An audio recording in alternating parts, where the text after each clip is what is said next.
How do I look? Guys, welcome back to Apple Worldwide, and you know your host name is Mamle Yuko Godwins, and I appreciate you for coming back. If you are new, kindly subscribe, push the red button for me if you like my content, subscribe to us, like my videos. Yes, this particular one you're watching, like it. After that, leave me a comment, guys. Leave me a comment, share my videos, and let us learn more about parental alienation, surviving, coping, in and out of parental alienation, surviving trauma, reintegration with your kids, all of that, like in and out. Today's topic, it's going to be co-parenting. I'll give you some tips about how to co-parent in a high conflict divorce situation, how to co-parent with ex that you can't comprehend with, you can't work with, you can't communicate with, you can't make anything work. Okay, are you divorced? Are you co-parenting? Does your kids live in two homes? Are you a single parent? Are you co-parenting with a difficult ex that communication is almost negative? Nothing is really working. You can't even get a headway with a simple email or a simple text message and have a civil response as the human being should. If that is the case, you have come to the right channel. Is parenting possible with such a person? Yes, it is. We are going to learn something called parallel parenting. So the issue is, are you divorced? Are you co-parenting? Are you a single parent? What's going on with your co-parenting situation? How well is it going? Let's talk about it. How do you co-parent with a narcissist? We're not talking about a narcissist that don't have a kid's interest. We're not talking about a narcissist that will do anything to keep winning except ensure the kids' needs are met. We're talking about some narcissists who genuinely cares about their children, who want the best for their children, who want to be involved in their children's life, who want you to be involved in their children's life, except but they can't stand you. They don't like you. They hate you so much that when you come in contact like this, it's going to be heads-on argument, violence, and stuff like that, which is not beneficial to the children. You understand? So the way you parent with such a narcissist who truly wants the best interest of the kids is the parallel parent. Parallel parenting means that you are engaging in your children's life. You have access to them as described by the court order. Your parenting rights and your right for visitation is not interrupted, and you limit contact with the other parent. Like children and toddlers, like 2 years old, they parallel play. Look at the developmental stages. They parallel play. At that age, you put toys down. You see a couple of 2-year-olds sitting, and guess what happened? Everybody grabs their toy and they are in their lane. I'm playing with this toy and that's what I want to focus on, and I'm in my lane. This one is doing the same, that one is doing the same, and that is what happens when you want to parallel parent. So parallel parenting basically means you are having access to your child. You are involved in the child's life, how you want it, how you made the court put in the order for you. But you are limiting access, direct contact with the other parent. What happens is that my suggestion to you is the order must be very specific, extremely specific, meaning that exchange location must be spelled out in black and white with the address.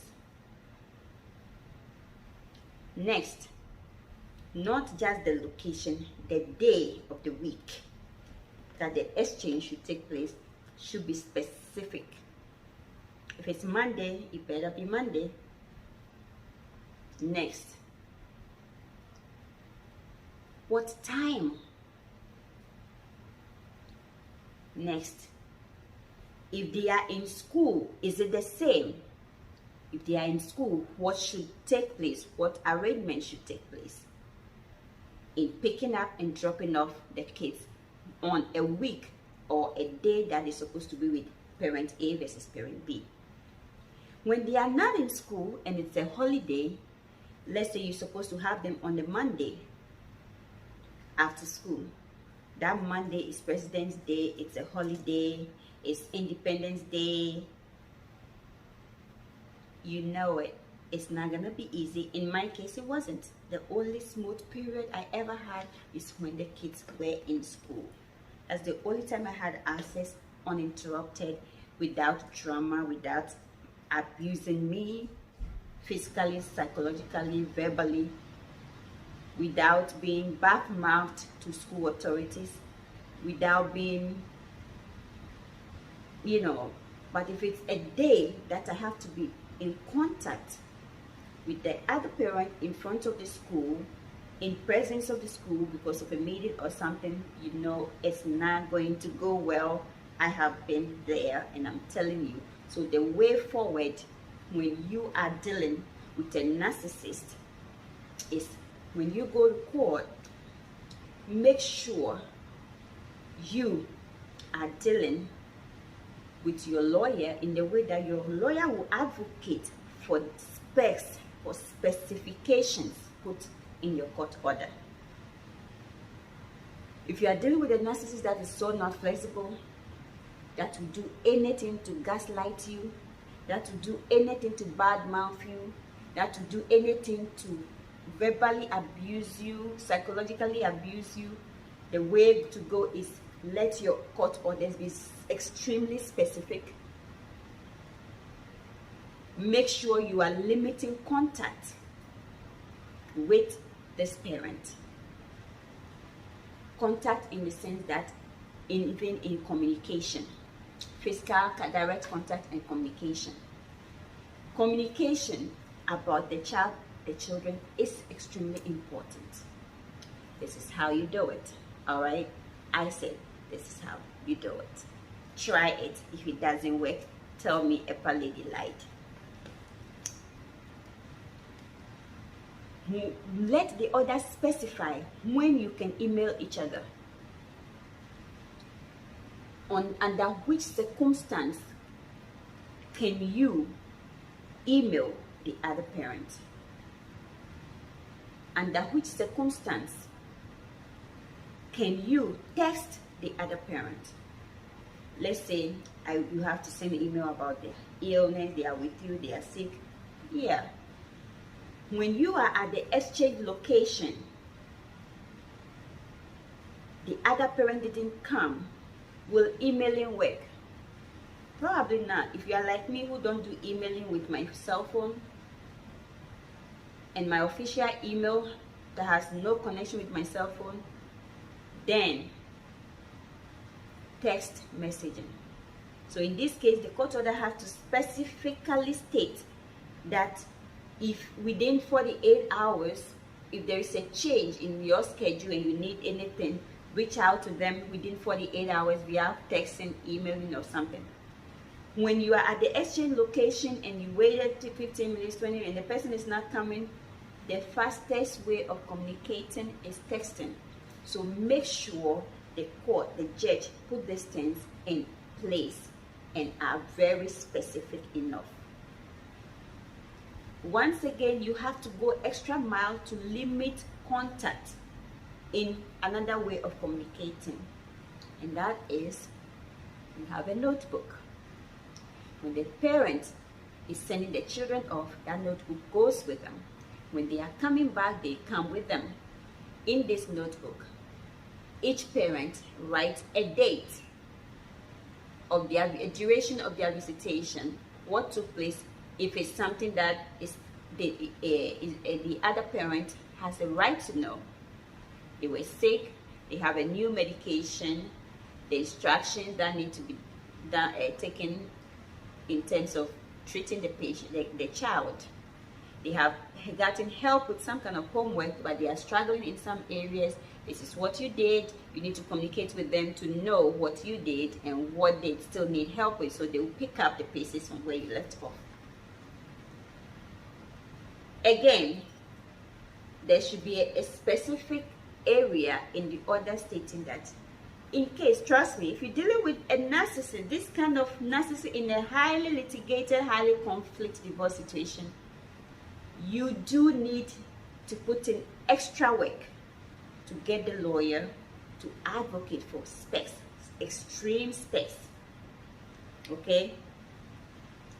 One thing you need to know is, if you are dealing with a narcissist like my kind, and every narcissist, their focus, a narcissist that don't want to parent with you, that parenting is almost impossible with such a narcissist. All they want is power. Power, power, power. So, coming such a narcissist, ignore, ignore, and ignore. The narcissist feed on your energy. They feed on your response. They feed on your reaction to their tactics, to their plots, to their gaming ways, to their lies. And you know I hate when people lie about me. I'm on it. And that is how I kept losing in the court. Every time I filed, they don't give me, even though you are, and that is what I keep saying. I'm telling the truth, they still don't listen. But God is going to listen at some point, all right? Us, you and me. So stick here, subscribe, like, share, and let's grow together. And guess what? You get all the filler. I be you like a cosa. Stay here with me. We're gonna get all the filler, okay? I'm gonna bring you up to speed on the filler. Whether the kids get to stay with me, you're gonna know. Whether they don't get to stay with me, you're gonna know. And you know that at this point in my life, I'm not scared of losing. I'm not scared of losing. You understand? I'm not scared of losing any battle, because I can still work in every battle, every situation I find myself in. I can still put on my helmet, my boxing gear, and keep going, okay?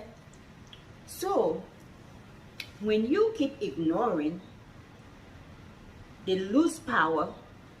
When they send you aggressive, insultive email, I used to get emails from my ex-husband telling me he took me from the street.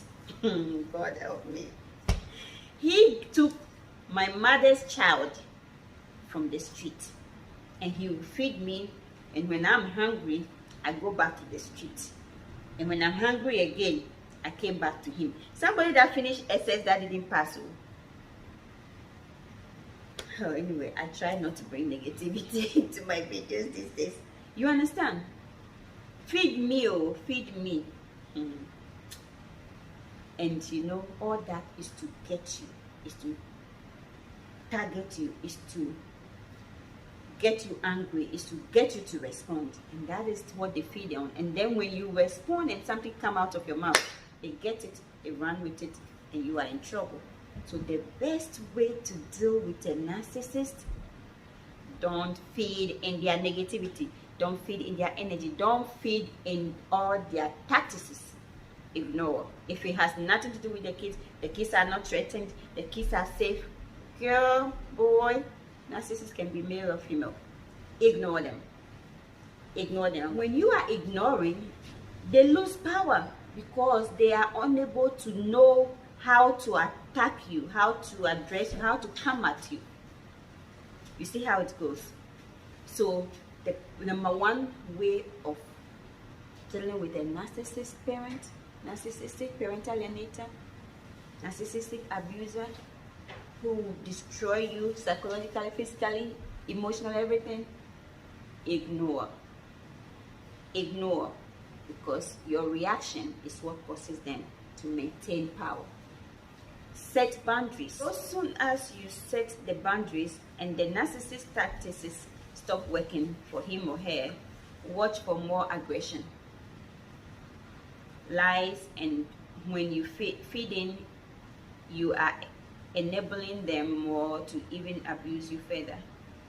So you see, when you ignore, when you respond to the aggression, they feed on it, they see your emotions, they derive tactics of how to come at you, how to jump on you, and that allows them to keep lying, keep plotting, keep deriving more gains, newer gains, because they are always assessing you with their tactics, and your response makes them know who you are, how to attack you.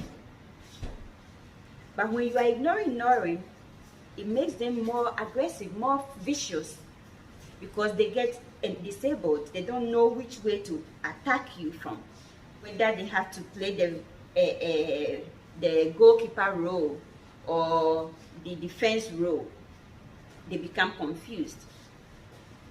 One other thing also is witness. If you always meeting the narcissist, whenever you have that limited contact, but you have to come and do exchange, make sure you have a witness. Make sure, oh my God, narcissists don't like a third party involvement. Narcissists don't want nothing to do with somebody being present to see something that is, as a third eye, will see something that will be reported aside you the victim's reports. Narcissists don't like that. Narcissists don't want a third party involvement. So if you are dealing with a narcissist, you do need witnesses. You do need to always come with somebody. Always. Oh, narcissists can't stand that at all. Narcissists hate it. My suggestion to you, okay? Co-parenting with a narcissist sometimes can't be possible. In my case, it's zero possibility. It's not possible. You can communicate without being insulted. I have been asking for authorization for medical treatment for my kids through emails. They don't get response back. If my kids are with me and they text the narcissist, even the kids don't get a reply back. I remember trying to apply for the kids to have help with math and English, basically. And the narcissist, if you ask, okay, the kids are coming to you, their class is still there, I paid for it already, would you take them? If you can't take them, let me know, I will come pick them and take them. He will ignore and ask you a different question. Narcissists would never drive to take his children to any productive activity. Nope. Whether I paid for it or he has to pay, he won't drive. You think he will pay for it? Never. And even though I paid for it, my money gets to be wasted. See some of the problems. So the issue here is, how do you move on with that?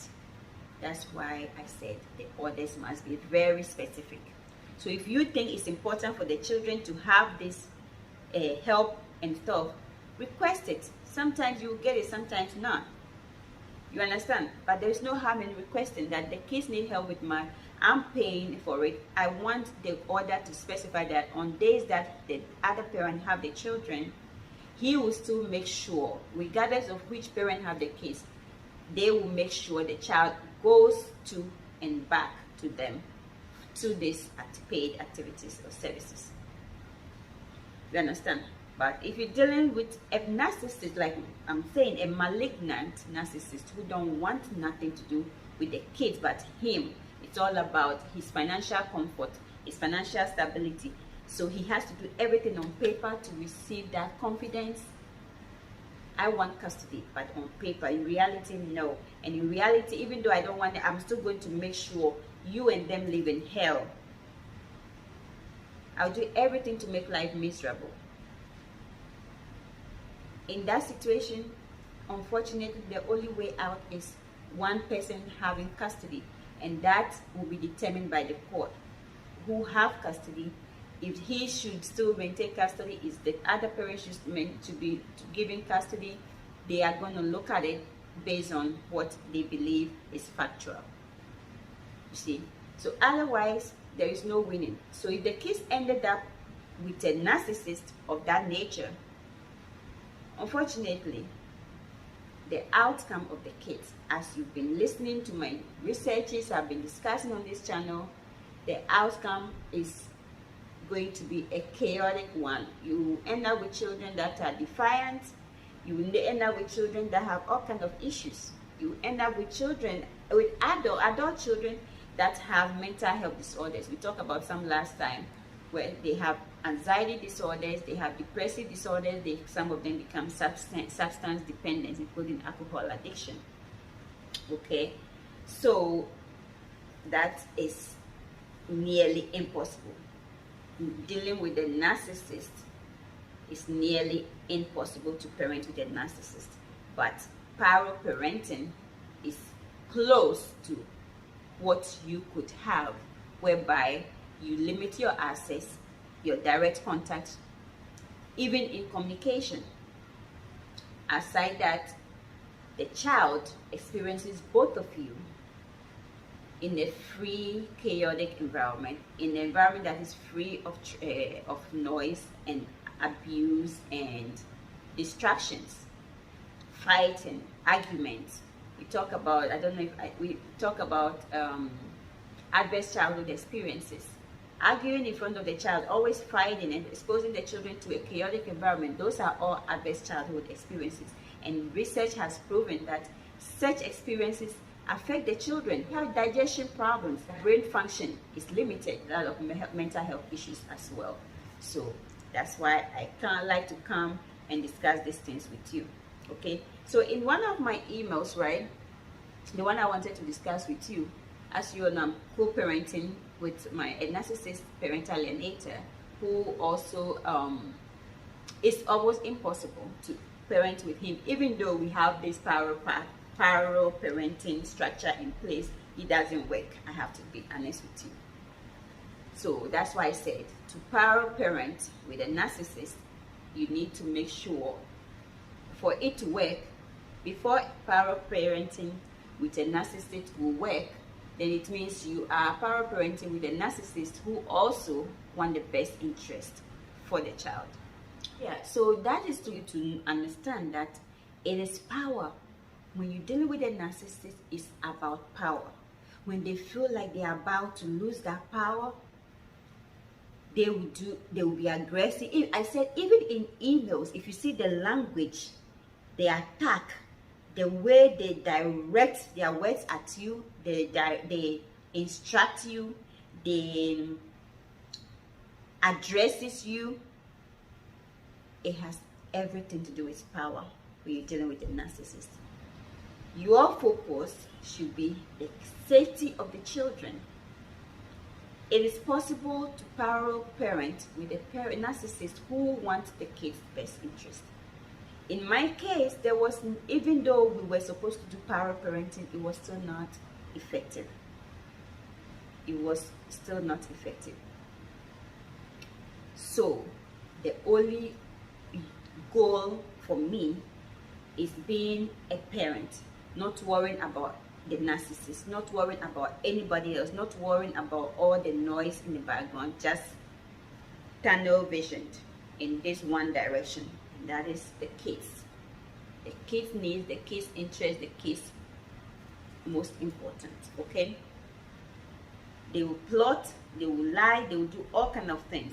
When you're dealing with a narcissist, you have to show up to exchange locations, and everything you do, make sure, if possible, 99% of the time you have a witness, a third person with you, who is also got your best interest and have a good heart about you and is willing to come to the court with you. 2, you limit contact. Use a notebook. Write in the notebooks when the kids are going back and forth, so they know where the kids are, what they want, the kids' needs are, what they need help with, what they don't.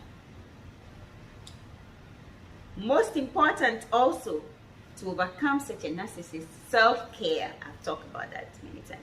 Self-care, self-care, self-care. Good nutrition, exercise. Do things that brings you joy. Do things that brings you comfort. Do things that makes you happy. And you are going to be fine, okay? Own up to your feelings. Own up to how you feel in a positive way. Develop good routines. Exercise. Love yourself enough to pamper yourself, guys. Do good for yourself. Treat yourself with treats. Treat yourself to some gifts. Treat yourself to some good meal out. Eat out. Take a weekend trip. Take a weekend vacation. Take good care of yourself, guys. Take good care of yourself, because the fight is not an easy fight. It is draining, physically, emotionally, psychologically. It is draining, guys. Now, the other thing I want to talk about is codependence. Codependence is a way that a parent that is codependent on the other parent can also be a reason for why the kids get abused, or the kids end up with psychological trauma, childhood abuse, childhood trauma, and all of that. You know why? A codependent parent enables a narcissist. They will do anything to stay with a narcissist against protecting the narcissist, against protecting the children involved. You know how some people, some women, get their children raped by their boyfriends, get their children raped by their husbands, get their children, and they still stay and marry this man. Sometimes they even insult or attack, rather project anger, and rather plays the victim role. It's your child that is the victim here, but they want to protect their relationship so much that they blame the child for why the child was raped by their boyfriend, by their fiancés, by their partners. Such people are codependent partners. So this is one reason why people continue to get abused, continue to go through abuse. Children get continuously exposed to trauma. Codependent parents. So it says that although the codependent parent is harmed by the narcissist, they are victimized by the narcissist, they are abused by the narcissist, but they also go through these honeymoon periods where they are all sweet and honey and milk, and they are sugared to make them think they are loved. So even though the codependent parent is also being abused by the narcissist, they in turn around and almost like and enable the narcissist to abuse their children. You see, so it said codependency should not be considered a valid excuse for not protecting your children. You understand?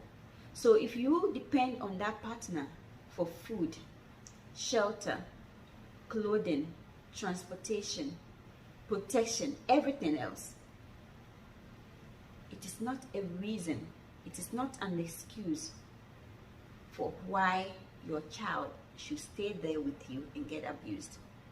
It's important that you disengage with that person. Same, both men and women can be codependent. Codependent people, they will be with you for what their gains are. They'll be with you because they need a shelter. They'll be with you with a man or a woman because they need safety. They need something. They need a gain. They need something they are gaining. They want to work on achieving.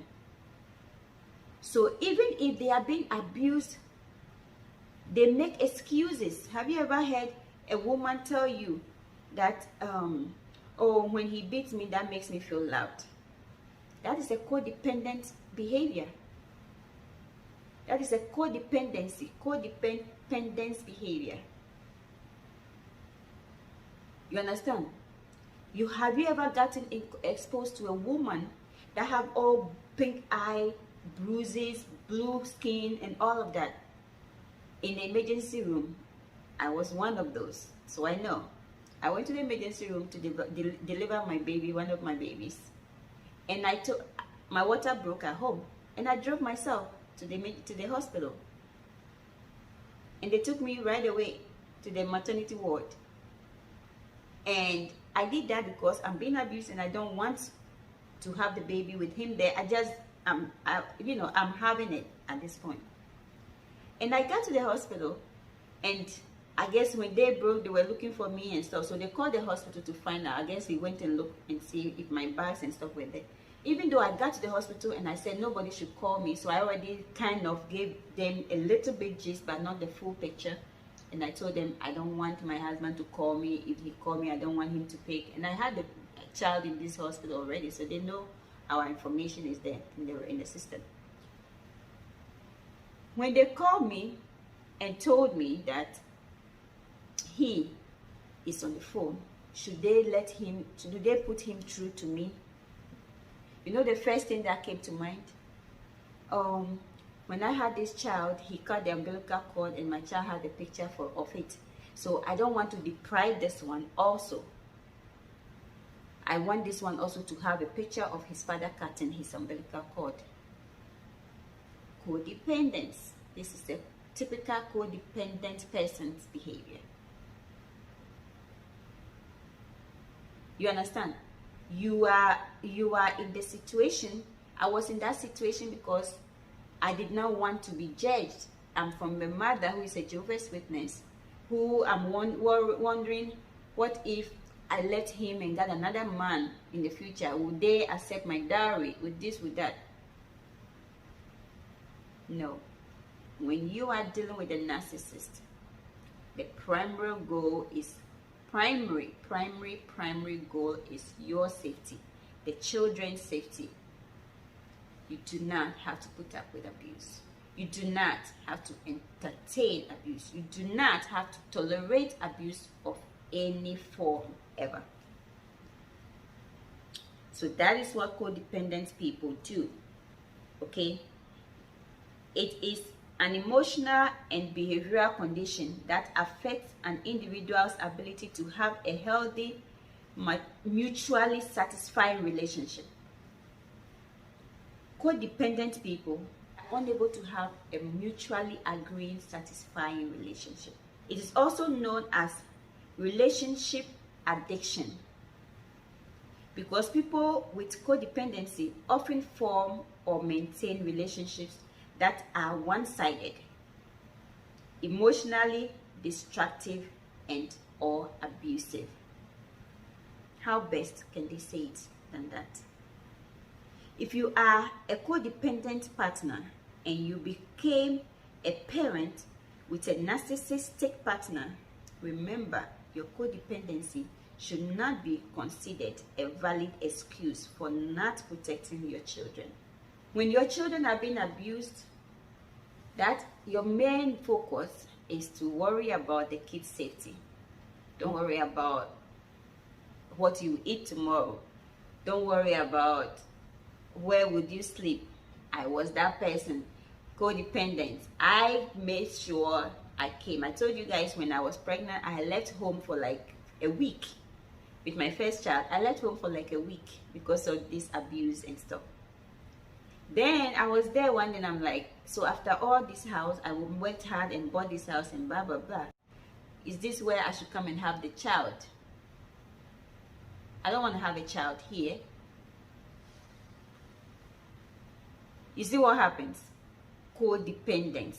So I went back to the abusive situation because I didn't want to have my child in the place where I would not feel comfortable. I wanted to be in the house that I paid closing cost on it, so that I can have a child in an environment that is spacious and feel free to maneuver myself around.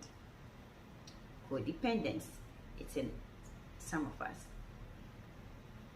And I am a real-time, first-hand witness of that. Codependence simply is when you, because of a benefit you are getting, so you don't want to disengage for your safety, for your health, for your mental health, for your psychological health, for your emotional health, because you are scared of losing the benefits. So you do anything to stay with this abusive narcissist. With the parental alienated kids, sometimes, they want to play on both parents. Okay, if I come here and I can have my way, then I'm here. If I can't have my way, then I'll threaten I'm going here. As a parent, you still need to put your feet down and be strong and be firm. You understand? So what I tell my kids is, at this point in your life, you can never blame even the narcissist if something bad in terms of your outcome happens. Because you have all the resources now. I'm providing you with all the resources. Yours now is to take it, grab it, and use it. So you can't be codependent. It's in children. These children that get caught up in this middle. Like, what can I take advantage of here? What can I take advantage? If that is the case, I'll be here. What can I take advantage of here? I can play games here. I can go and get on the internet here. I can do all that. Let me go here. Oh, you are too strict. You want to be such a disciplinarian. You want to do. Let me go. I put it clear to them. You are free to go, but guess what? This point in your life, you have all the resources to undo the toxic narratives, to undo the toxic mindsets, to undo the toxic brainwashing, to undo the toxic psychological manipulative nurturing that you had. This is the time to undo those things. And we move forward to a healthy, parental alienation free future. I'm going to tell you some things that codependent parents need to do to ensure not only their safety, but the children involved safety. They have to set limits, okay? Detaching and focusing on themselves. You understand? So for you to be codependent increases the level of abuse. So you have to start setting limits, like I did. And like I said, power, narcissists don't like that so much. So once you don't stop setting these limits, it continues. And when you start setting the limits and the narcissist realizes that they are not going to be able to do such things again, it affects their ability, egocentric capacity to maintain power over you. When you don't comply, you don't condone anymore. So setting limits, detaching, and focusing on yourself. Detaching, including moving out, if that is what it takes, okay? Knowing what you need is very important. Asking for what you need. So you have to know what you need. You have to know what you want. You have to ask for it. You have to literally ask for it, okay? Sharing negative feelings. You understand? When they are bullying you, you have to be able to stand up for yourself and accept that you are being bullied. Accept the feeling that I don't appreciate you doing this to me. When you do this, this is how I feel. This makes me, so make it I. Get it? Okay. Trusting yourself that you can. Trusting yourself that you can feed yourself. Trusting yourself that when you leave that situation, you will be a-okay. Life happens, but you can survive. You will eat, you will feed, you will clothe. You are going to have a shelter.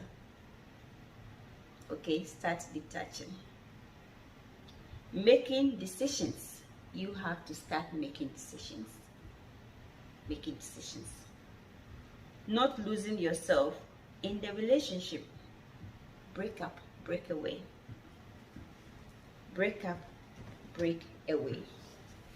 Narcissists get you to get more abused as a codependent partner, as a codependent parent who finds themselves in a parental alienation situation.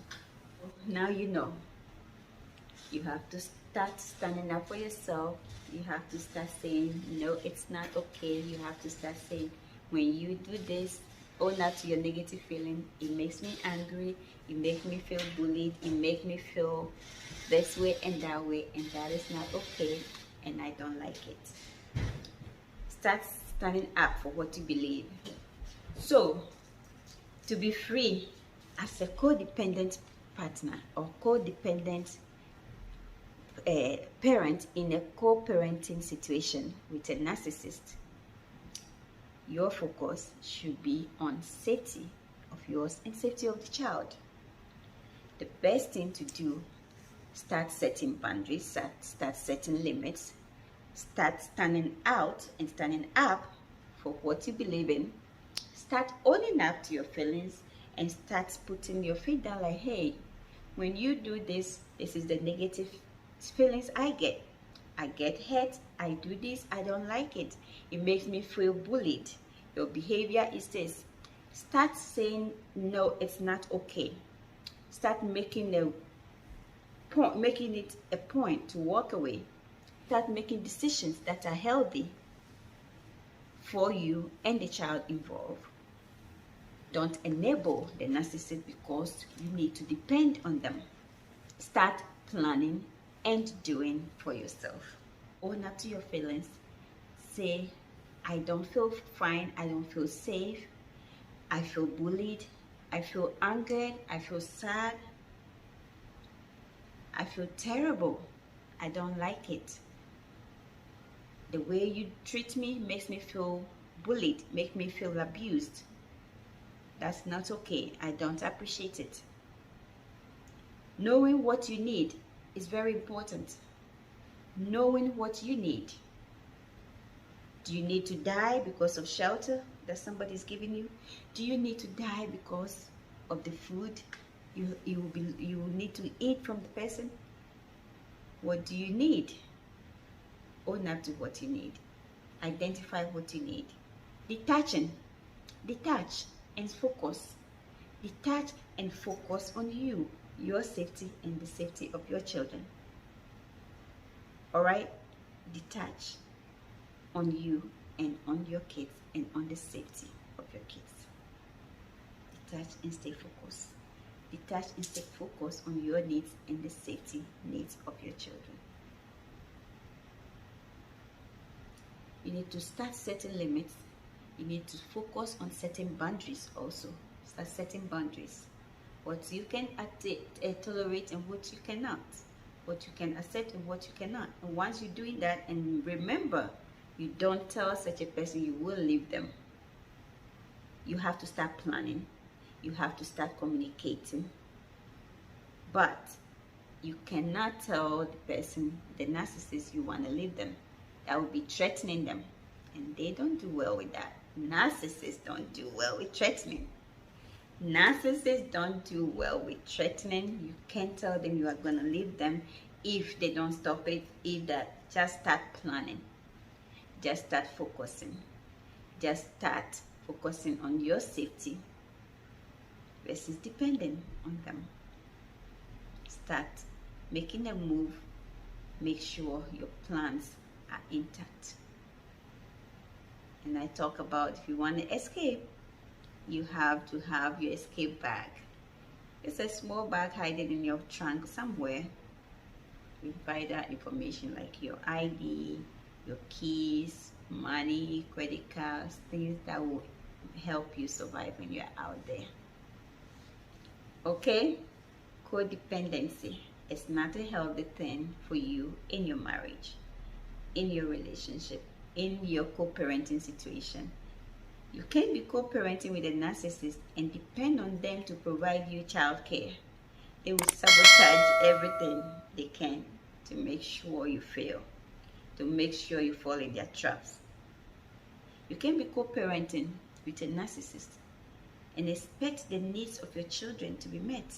You have to be responsible 100% of the time, 110% of the time. You are on your own. you have to do what it takes to ensure your children are A. Okay.